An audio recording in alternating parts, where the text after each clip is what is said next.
Welcome. Greetings. First, thank you.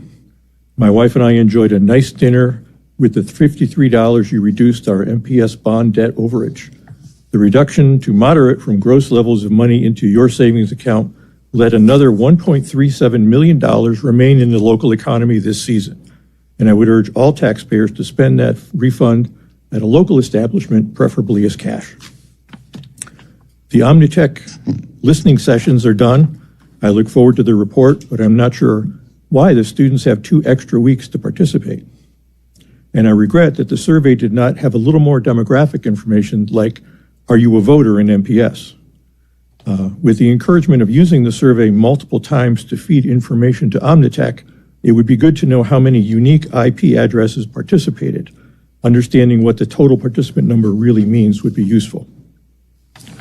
Speaking of that first survey, there was one critical piece of data that the public does not have when considering the state of MPS, and that is the student headcount. MCL 388.1701 says you sent it to the state 5 weeks after generating it, so the data does exist. However, the state is not going to publish it until mid-2026. Do you really want to keep it a secret that long while key processes are ongoing? I've seen an adjacent district publish the results, Meridian, and its growth has closed school choice slots. And some of your elite comparison schools, for example, Northville, have had the results out by the end of September. I think it only appropriate that the GMB survey process has this data, as one can have no idea about facilities unless you have an idea of how many kids will be in the system. Let me tell you what some of the possible consequences of not being transparent in this area might be. Given that you have opened many school choice slots for the second semester, with the first semester load already in the system, it looks like you have lost a number of students. While it is wonderful to your bottom line to get more per student money from the state for any student coming in from out of district, the taxpayers of MPS are not in the business of building schools for people not contributing on the millage side. Finally, MPS did not pay for an election in November for a sinking fund, while claiming maintenance was important and needed.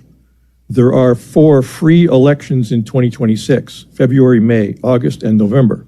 If the timeline for another mega bond is not conducive to being ramrodded into November 2026, how about an interest-free sinking fund? Several of your elite comparison schools have both sinking fund and capital bond projects. Another $6 to $9 million of interest-free money per year could go a long way to keeping the wheels on. Thank you. Good evening, Renita Bonadies. I just finished the book, The Anxious Generation by Jonathan Haidt, and earlier the book, The Coddling of the American Mind by Greg Lukianoff and Jonathan Haidt. Both of these books speak about the mental health crisis in the young people in our country and others around the world.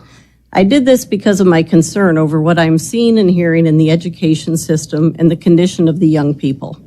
Things are very different from when I was in school several years ago and when my children were in school.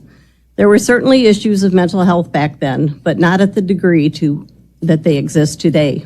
These 2 books and a couple others I've read speak to these concerns and possible solutions. What are our schools doing to be part of the solution, and what may they be doing to be part of the problem? Does the school day help to relieve the pressure and stresses that children bring to school with them? Also, how does the movement from face-to-face learning with printed materials and moving to a computer-based teaching and learning environment impact these issues of mental health, especially depression and anxiety? These books present a lot of research that shows the need for more personal interactions between students and the need for more play-based learning in all grades, but especially the elementary grades. At last month's meeting, there was a presentation on play invitations at Plymouth Elementary. It was described as a unique experience that only occurs in 2nd grade at Plymouth. A few of the student comments included, you get energy out and you get to play with friends. And it means we're special because no other grades get to do it. So this was begun in fall 2023 as a play-based learning initiative. It has been very successful from the reporting we heard.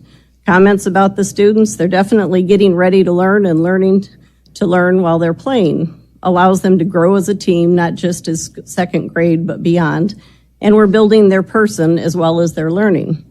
This sounds like a terrific way for young students to start their day. So I have a few questions.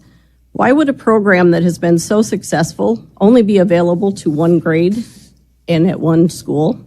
Why wouldn't we want all students to have the ability to start their day, or even early in their day, have this stress relief and free playtime to learn and grow?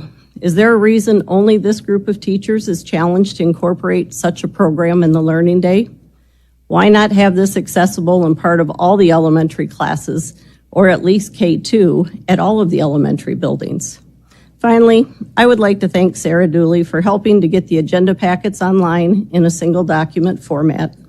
There's an issue with phone accessibility, but it's great to be able to download it. Thank you.